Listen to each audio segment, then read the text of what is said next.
Hi everyone. So today I'm going to be talking about a book that I read in college called Media History Society, A Cultural History of U.S. Media by Janet M. Kramer.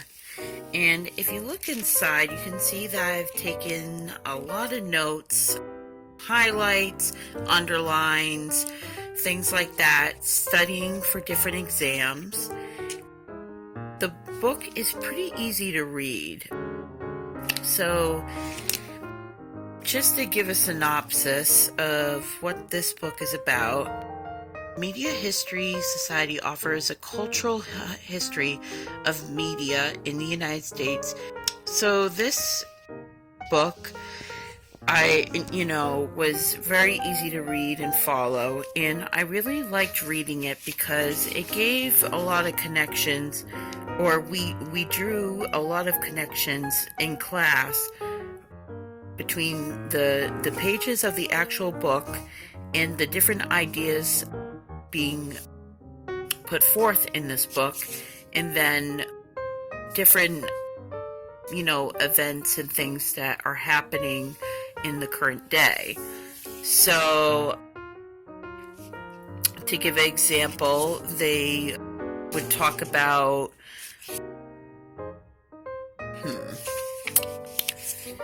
I'm trying to find exactly where.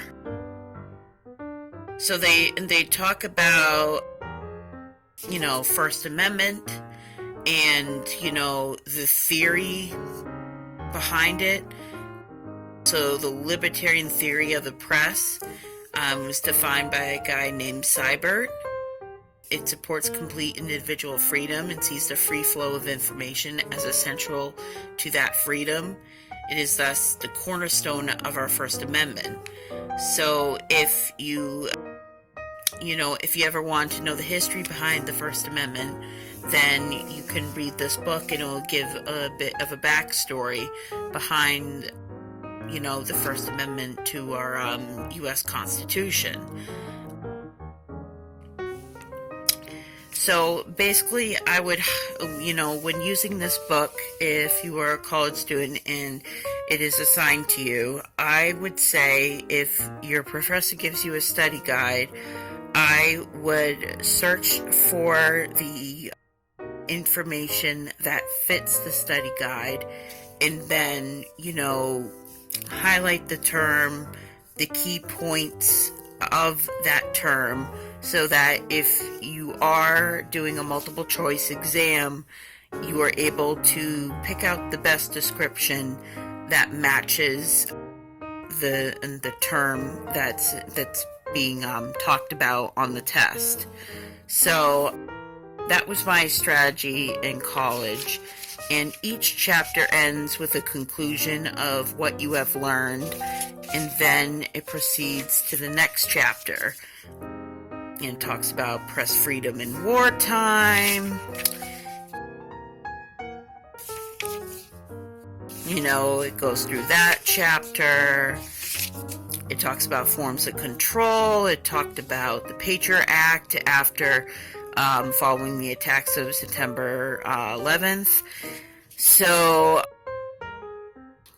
it talks about a lot of historical Supreme Court decisions and things of that nature.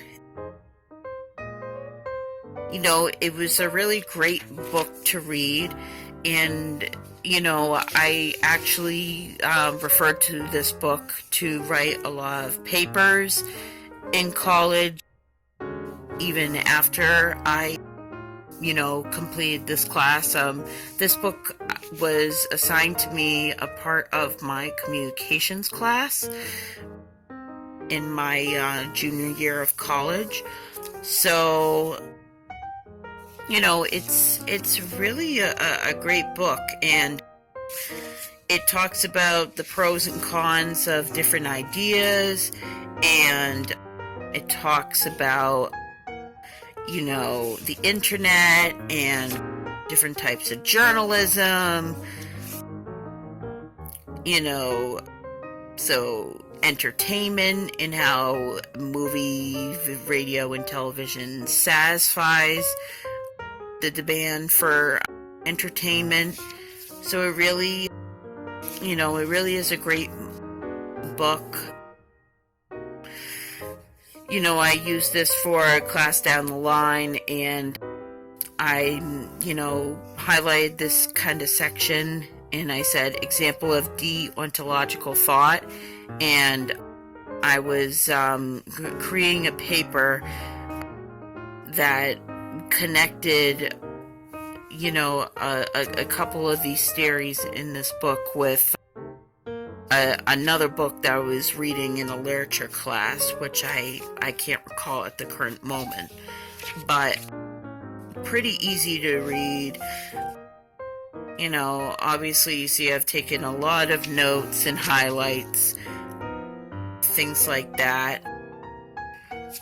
Talks about alternative media, so media that provides media audiences with a choice that is one is not confined to a mainstream media outlet, such as the daily newspaper or the network broadcast stations. So you could kind of connect that to today and say that, alternative media out there would be going on YouTube and searching for different podcasts and things that, wouldn't be on the mainstream news televisions, but there are a lot of commentators out there that talk about different issues, and they're not broadcasted on the mainstream media outlets, so people often go to YouTube and watch these commentators. So that would be an example of alternative media. So I hope you enjoyed my overview of this book, and thanks for watching.